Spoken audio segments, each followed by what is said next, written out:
Hello everyone, welcome back to my channel. Let's get started with this video. So on the October 20th episode of Monday Night Raw, Adam Pearce opened the show to announce that Seth Rollins would effectively be stripped of his World Heavyweight Championship after sustaining a shoulder injury that will require surgery at Crown Jewel against Cody Rhodes. Now, if you watch that match, you will have seen that he did do a flying headbutt across the ring, coast to coast, and that was where he picked up his shoulder injury. To me, at least, it wasn't immediately obvious that that was where it took place, but watching it back, you can kind of see, that's a dangerous move, and it's incredibly discouraged in wrestling circles and online. And so you can kind of see, obviously, how that would yield an injury like that. He's stripped of the title. Adam Pearce announced that on Raw on 8/20. This then led to a battle royal with a lot of, let's just call a spade, fodder names, okay?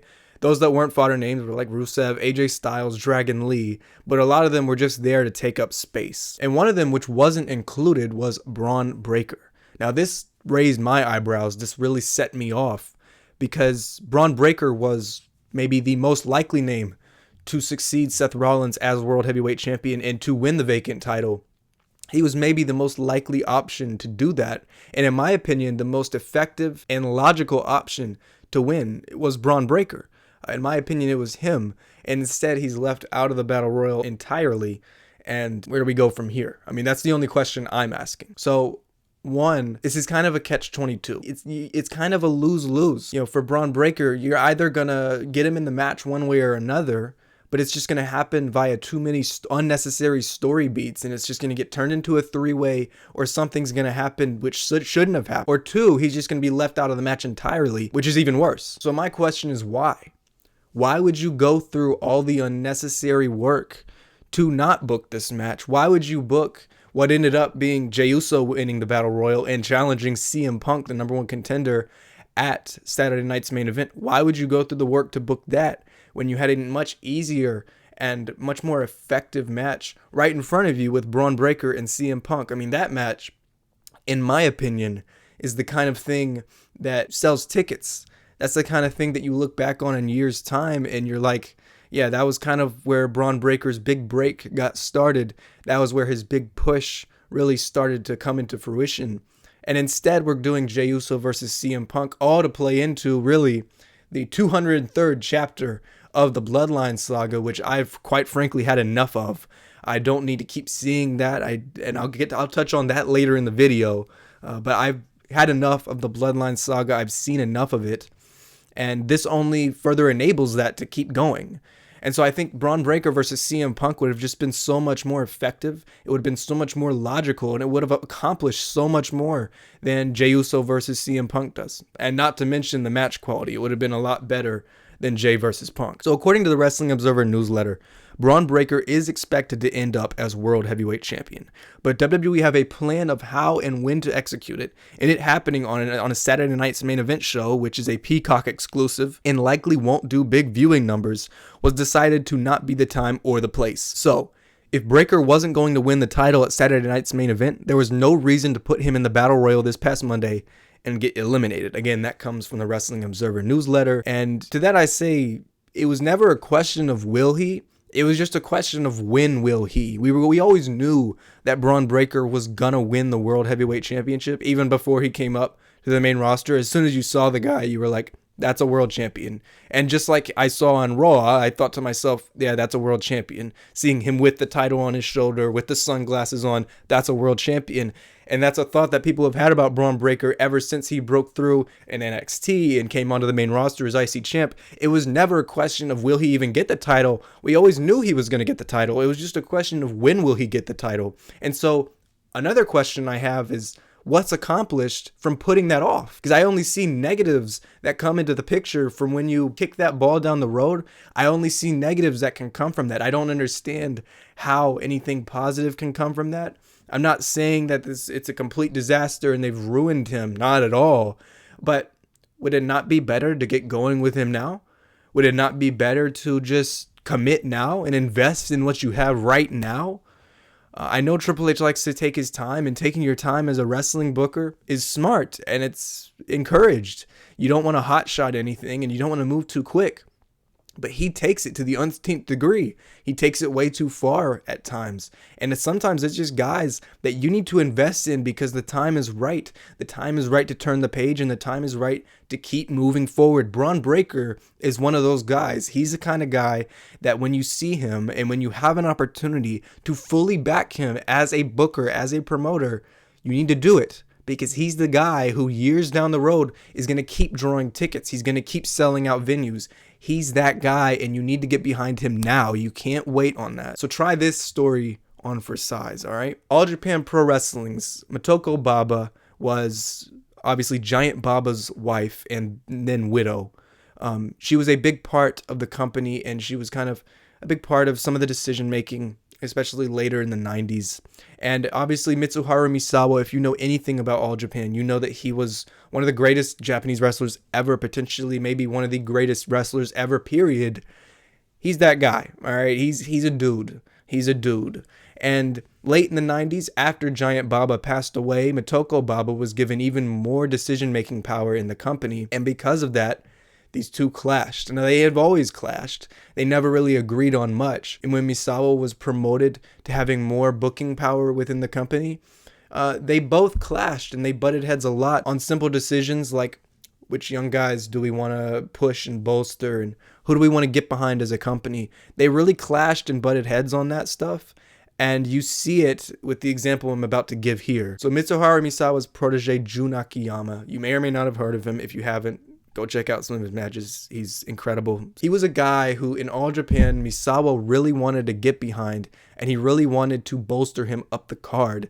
However, Motoko Baba didn't see it, and she wanted to keep him stuffed down in a certain point in the company. She didn't want him to rise up the ranks. And so eventually Misawa had butted heads so much with Motoko Baba that he just wanted to leave the company. And he took with him most of All Japan's talent. He led a mass exodus of All Japan in 2000. And he ended up forming Pro Wrestling Noah in 2001, which we all know today as Pro Wrestling Noah. And what ended up happening in Pro Wrestling Noah was Misawa was basically the head booker, and he was also the main title holder for a long period of time in Noah. But when the time came, when it was time to crown Jun Akiyama and push him and get behind him, he didn't hesitate. He took that and he got behind him and he bolstered him up the card and he put all his eggs in his basket. He really went all in. He didn't hesitate. He didn't wait. He didn't rest on his laurels. He just went with it. He just went forward because he saw something and he knew that he had to go forward with it. He knew he had to move forward with conviction and without hesitation. He didn't stop. Misawa really bolstered him up the card and really bolstered him up the totem pole. And so when you have a booker, when you have a promoter, someone who sees talent like we all see with Bron Breakker, as a booker, you need to be able to scout that. You need to be able to recognize that and get behind it when the time is right. You can't hesitate. You just got to do it. You just got to jump in the water and go. And that's what I see with Bron Breakker here is I see Triple H resting on his laurels far too often. I see him waiting and hesitating and kind of backing up and, oh, we'll put him in the vision for a few months. And again, that hasn't been a disastrous call at all. But now we're in a position to move him even further along. We can put a world title on him. We can go even further with him. And we're not going to do that seemingly, at least not right away. We're going to kick the can down the road and hesitate. And I don't think hesitating is good in this situation because I think it can only hurt the product and it can only hurt Bron Breakker. I don't see how that's good. I don't see the potential for that. The positive potential. So that is a big mistake that I think Triple H is making that other bookers have made, but obviously Mitsuharu Misawa didn't make in Pro Wrestling Noah. Another anecdote was in 1970 when Giant Baba had recruited Jumbo Tsuruta, who again is one of the greatest Japanese professional wrestlers ever. If you haven't seen his stuff, go watch his stuff. He's amazing. He recruited him from Olympic Amateur Wrestling and he saw talent. He got behind it. And when the time was right, when the time was to push him and really get behind him, he did it. And he didn't hesitate. And again, Giant Baba was the founder of All Japan Pro Wrestling. And Jumbo Tsuruta went on to become one of the best All Japan wrestlers, Japanese wrestlers, period, of all time. And it was in part due to Giant Baba's pushing of him. It was in part due to Giant Baba's ability and willingness to get behind him and not hesitate when it comes to pushing him or when it comes to investing his resources in him as a promoter.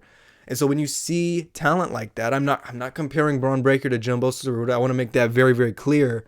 But when you see talent that can really transform your promotion, especially from a business perspective, you need to take it because, like I said earlier, those are the kind of guys who years down the road will be making you money. They're going to be making you cash. That's what Jumbo Tsuruta did for All Japan. And so when you see that kind of cash cow, you need to take advantage of it. And right now, Triple H isn't taking advantage of it. Giant Baba took advantage of Jumbo Tsuruta. Not take advantage, but you know what I mean. He pushed him along. He got him across the line when the time was needed. And he didn't hesitate. He did it with conviction. And so did Mitsuharu Misawa with Jun Akiyama. They recognized talent. They scouted it out. And they made sure to act on it and to push them forward when the time was right. They didn't wait. And so Triple H needs to shore up that aspect of WWE and of his approach to his booking, because if he doesn't, he's going to be left with a company years and years down the road that struggles to make stars and struggles to really push stars over the line, especially young stars, struggles to push young stars over the line. That's going to be an issue that will plague them for years and years to come if they don't shore it up with a guy like Bron Breakker now. They can start to fix this issue now, and they're not. However, WWE resting on its laurels and struggling to innovate and really move forward and push forward is a concept and an ideology that can be applied to other things happening in WWE right now. Take, for example, War Games, the War Games concept. I want to ask you real quick, how much buzz online have you seen about War Games? Because I know me personally, I have not seen much at all. And any conversations I've seen about War Games have been talking about how the concept is dead and how we need to change it up. We need a new, fresh idea in the Survivor Series pay-per-view slot. All right, either bring back the Survivor Series matches of old or just completely do away with War Games and we can think of something different. But right now, forcing a War Games match that isn't there, and again, that's another question for you. What War Games match do you logically see them booking here this year, specifically with the men? Because I think it's very unclear and nebulous as to what they're going to decide to do with the men going into War Games, although we know that's what they're going to do. It's Survivor Series War Games yet again, so they're not going to not book it. We know they're doing War Games. The question is, what are they going to do? It's hard a month out to telegraph that, to forecast that. And if you say that's a good thing, we don't know what it is, it's unpredictable, I would say, well, maybe they don't even know. Or maybe it's not that good and that's why we can't telegraph it even to some degree. That would be how I would answer that. Why is War Games still being forced? Why are they still resting on their laurels in these very big pay-per-view spots where you can shift it up, you can switch the concept, and you can get a much fresher pay-per-view because of it? And in fact, on SmackDown and Raw for that matter, the brand split doesn't exist. Why are we still leaning on an antiquated bloodline story to get us across, to sell tickets and to move the story narratively? Like, I don't understand why narratively are they still relying on a bloodline story which is older than the freaking dinosaurs to move them across narratively, to move the shows along. Quite frankly, I don't really care about the beef that Jimmy and Jey Uso have going on. It doesn't speak to me, and how Roman Reigns fits in the beef and the angle that they're trying to craft, which is very 2021 coded, very 2023 coded. I don't care. This is not 2 years ago. This is not 5 years ago. I think we need to move past that stuff. We need to innovate, and we need to move forward onto new and fresh stars that can really capture the imagination and can really yield inspired stuff on TV. And right now, them trying to rehash the bloodline stuff for the umpteenth time is not it.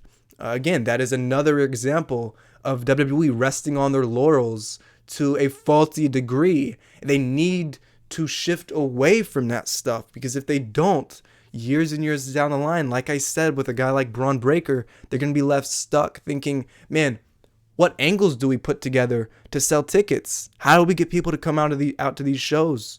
And how do we get people to be truly interested and compelled to watch our shows. Because right now, leaning on the bloodline is not it. Now, I also want to talk about the state of SmackDown, because everything I've just said can also be applied here. They rest on their laurels for about 90% of the show. And 90% of the show lacks significant creative punch. It lacks conviction. It lacks a lot of things that would keep you coming back week to week. But what doesn't lack conviction, creative punch, all that stuff, freshness, what doesn't lack that is the US title scene. Okay, Sami Zayn, for weeks on end, and for, I want to say, a month and a half, 2 months, he did these US Open challenges, and that was an extremely fresh approach to their TV. It was a very, very fresh approach to the US title and to SmackDown as a whole. And so it's almost like they sat down at the creative table and was like, man, gee, SmackDown's a really bad wrestling show. We need something that is actually good, maybe. So Sami Zayn, we'll have him go out and wrestle every single week. And it worked. The intent was great, and it was mission accomplished. And so that was an example of them not resting on their laurels, because when was the last time you've seen them just let a wrestler go out there and wrestle on a week-to-week basis, and that's the intention behind it? It's hardly ever the case. They're always trying to overdo something or do something too much. It's never that simplified. It's never that streamlined. And with Sami Zayn, it brought a degree of freshness, and it brought a degree of newness that SmackDown needed. And so that's an example of WWE not resting on their laurels, finding something new and fresh that connected, and it being a net positive for the show as a whole. Now it's on Ilya Dragunov.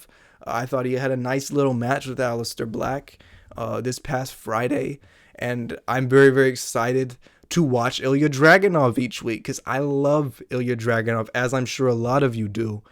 And so having wrestlers go out and wrestle, having that streamlined approach be the mindset, it works. It compels me to watch. That's really the only reason why I still watch SmackDown week to week. I wouldn't be watching the show if the show was all MFT, Solo Sikoa, Hikuleu, Jeff Cobb. I wouldn't do it, because I can't stomach that stuff. So I think that they've done a great job there in that specific part of SmackDown of innovating just a little bit. It's not even innovating. It's just kind of coming up with a fresh approach that they haven't tried before. And so, you know what? I commend them for that. I just want to see more of it. So the long and short of all of this is WWE needs to get into good habits. They need to refresh their product every now and again. They need to innovate creatively. They need to build up young stars that when they see the opportunity to invest on them, they don't pass it up. They don't hesitate, and they just move forward. They don't rest on the same stories. They don't hinge on those stories that they've been hinging on for years and years. Because I don't care about the bloodline anymore, okay? I maybe cared about it 4 years ago. That's almost half a decade ago. And when you put that into perspective, when you look at, oh, shoot, like the bloodline was in its prime years and years ago, you realize that that's where we're at with this company. That's where we're at with WWE, narratively, creatively. Like, there's a lot of things that need to change, and building young stars, not hesitating when you see an opportunity to strike on them and strike while the iron is hot. That is something they really need to shore up, and it's something that they really need to act on and fix and figure out. Will they? I don't know. I sure hope so, but I really wouldn't hold my breath. So they need to set good precedents, they need to set good examples, and they need to make good habits. So I hope you can take that away from this video. Right, if you guys enjoyed, please do leave a like and subscribe. That would mean a lot to me. It would help this video get seen by more people. It would help my channel get seen by more people. I would really appreciate if you could do that. And I want to come out a couple times a week with videos like this, sort of in a podcast format, just me talking to this camera, talking to you guys. I want to come out a couple times a week with stuff like this, because I really enjoy it. I really love putting this stuff together. And I love talking about wrestling. I have a lot of takes on modern day wrestling that I'd love to share with you. And so if any of that sounds cool to you, if you're down with any of that, please, again, leave a like, subscribe, hit the notification bell so you don't miss a video. All right, until next time, see you.